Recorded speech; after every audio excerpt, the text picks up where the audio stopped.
l'invité de la matinale. KTO Radio. Des nuages sombres s'accumulent sur notre monde. C'est par ce constat que l'archevêque de Toulouse, Monseigneur Guy de Kérimel, a annoncé fin septembre vouloir consacrer la ville et le diocèse au Sacré-Cœur de Jésus. Qu'est-ce que ça signifie ? Qu'est-ce qui a motivé cette consécration ? Des réponses à la fois spirituelles et pastorales. Monseigneur Guy de Kérimel, bonjour. Bonjour. Merci beaucoup d'être avec nous ce matin et d'avoir accepté l'invitation de KTO. Vous avez donc décidé de consacrer la ville de Toulouse et votre diocèse au Sacré-Cœur de Jésus. Peut-être une première question fondamentale, qu'est-ce que ça veut dire de consacrer une ville, un diocèse ? Alors, consacrer une ville, un diocèse, un pays, c'est de présenter à Dieu et de, demander au Seigneur de répandre ses grâces à profusion sur cette ville, sur ce diocèse. Et donc, d'une certaine manière, ça engage l'évêque et le diocèse à s'ouvrir à la grâce de Dieu et à la diffuser dans cette ville et dans ce diocèse. Donc, c'est vraiment un acte où l'on confie donc la ville et bien sûr surtout les habitants et le diocèse à l'amour de Dieu, à l'amour vainqueur de Dieu pour que cet amour soit accueilli, soit ressenti aussi par tous ceux qui ne se savent pas aimer et que, encore une fois, que la grâce de Dieu puisse se répandre à profusion. Et de fait, du coup, ça suppose que des hommes et des femmes, des chrétiens, donc accueillent cet amour de Dieu, se convertissent eux-mêmes pour accueillir l'amour de Dieu et pour en témoigner autour d'eux. Quelle est la particularité de l'office qui va avoir lieu ce soir à 18h en l'église du Sacré-Cœur de Toulouse ? Alors, 18h30. 18h30, effectivement, pardon. Oui. Et donc, ce sera une messe toute simple, une messe votive au Sacré-Cœur. Et en même temps, donc, après l'homélie, je prononcerai l'acte de consécration que j'ai rédigé, en demandant à Jésus de répandre toutes les grâces de son Sacré-Cœur. Vous savez que cette année, par le Monial, on fête le 350e anniversaire des apparitions de Jésus qui montrait son Sacré-Cœur à Sainte Marguerite Marie. Et donc, les apparitions ont eu lieu de 1673 à 1675. Et aujourd'hui, nous fêtons Sainte Marguerite Marie, entre autres.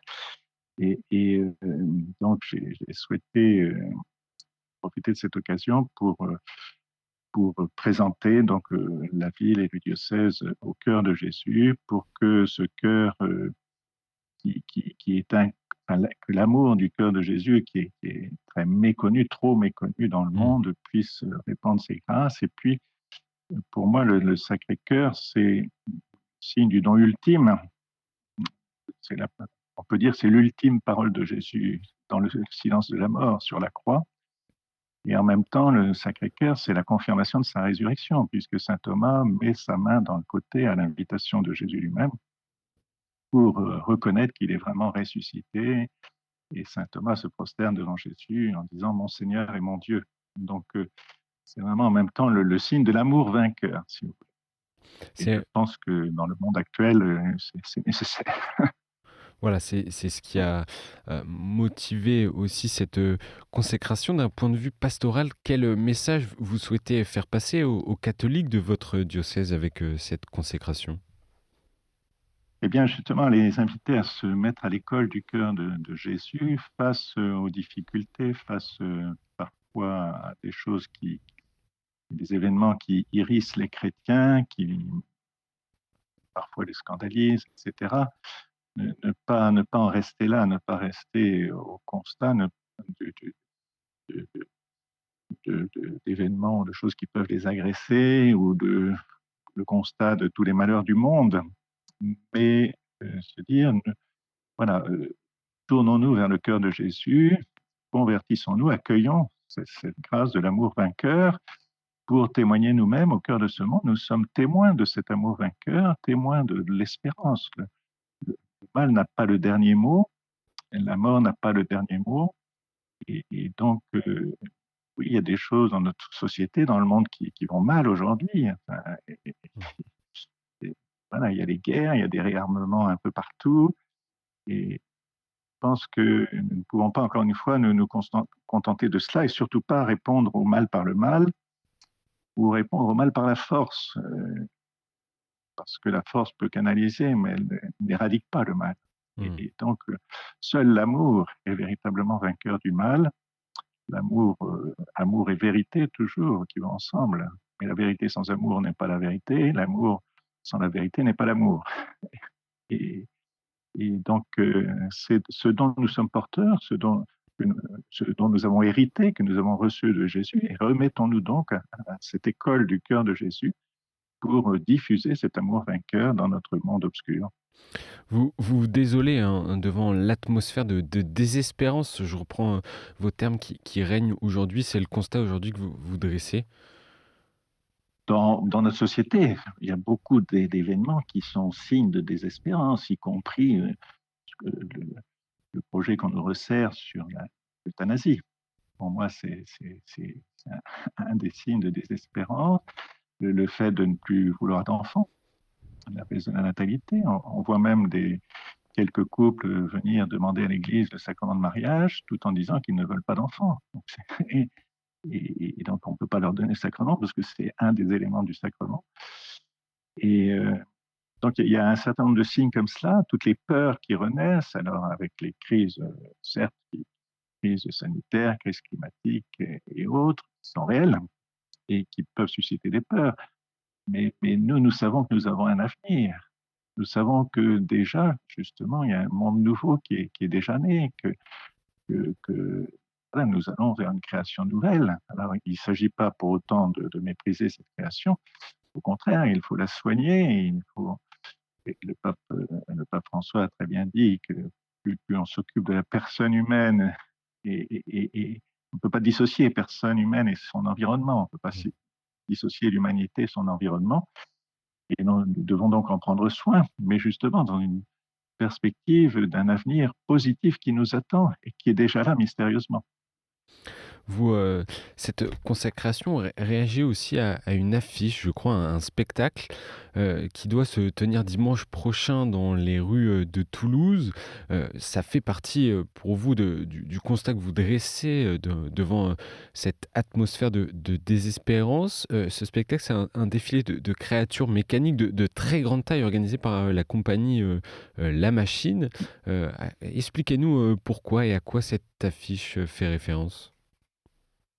Alors la machine, effectivement, c'est une compagnie qui construit des gros personnages articulés. En l'occurrence, à Toulouse, il y a un minotaure et une énorme araignée. Le minotaure doit faire 14 mètres de haut, quelque chose comme cela. Et pour ce spectacle de la fin octobre, donc c'est les week-ends du 25, 26, 27 octobre, donc on fait venir une machine qui a été créée spécialement pour le Hellfest, qu'on a nommé Lilith. Lilith, c'est le nom d'un démon féminin de Mésopotamie qui est cité par le prophète Isaïe. Et donc, alors, on ne peut qu'admirer la technique, l'articulation de ces machines, ça c'est très bien. Mais pourquoi construire un spectacle à partir de monstres, à partir de toute la symbolique de l'affiche et beaucoup dans la présentation du spectacle, et pour nous satanique ou ésotérique. Et donc l'affiche montre la ville qui est en feu. Alors maintenant, il y a plusieurs affiches. La première, il y a du feu qui est sur la Garonne, il y a du feu sous le Pont-Neuf, il y a du feu devant des bâtiments qui sont essentiellement des églises, à part le donjon du Capitole. Et alors on me dit, non, c'est pas les églises qui brûlent, sauf qu'il y a de la fumée qui sort de l'église des Jacobins et de la fumée qui sort du dôme de la Grave, qui est une église désaffectée, mais qui est une église. Et donc, ça ne peut pas ne pas nous choquer. Le thème du dimanche matin, 27 octobre, c'est le signe de la bête. Le signe de la bête pour nous, pour ceux qui connaissent l'Apocalypse, évidemment, ce n'est pas très réjouissant.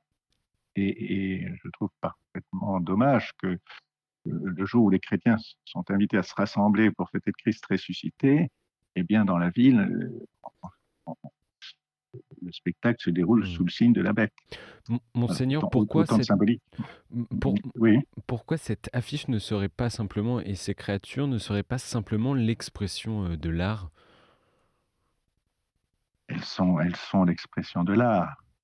Mais si vous voulez, là, je fais le lien aussi avec la cérémonie d'ouverture des Jeux Olympiques, où on évacue dans l'art, enfin dans une certaine culture, on évacue totalement le Dieu des chrétiens, on évacue toute la tradition chrétienne d'un pays, et on va chercher les dieux païens, Bacchus qui est le dieu du vin, le dieu d'ivresse, donc le dieu de la désinhibition, comme pour justifier des comportements qui nous étonnent, nous chrétiens, et dont on sait qu'ils font des dégâts.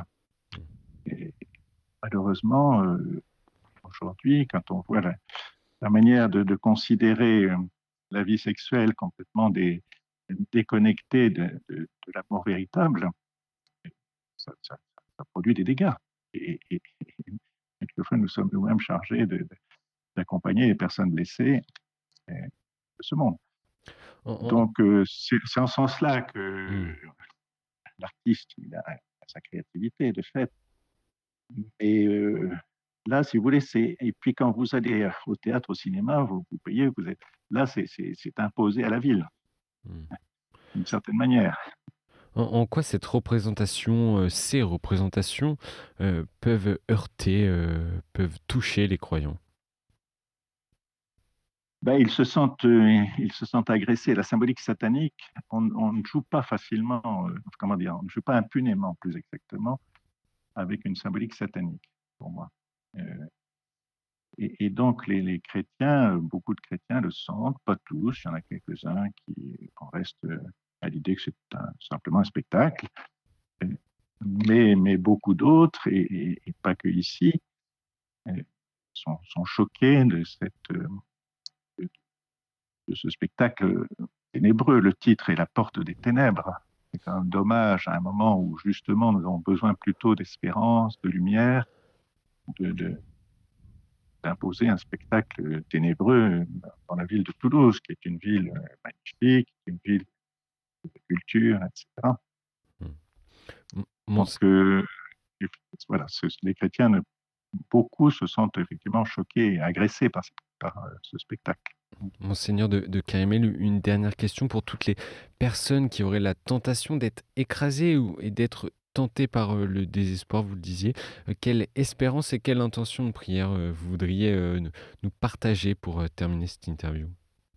Eh bien, justement, leur révéler l'amour du cœur de Jésus, leur révéler qu'ils sont aimés, que chacun d'entre nous a en lui-même un potentiel extraordinaire.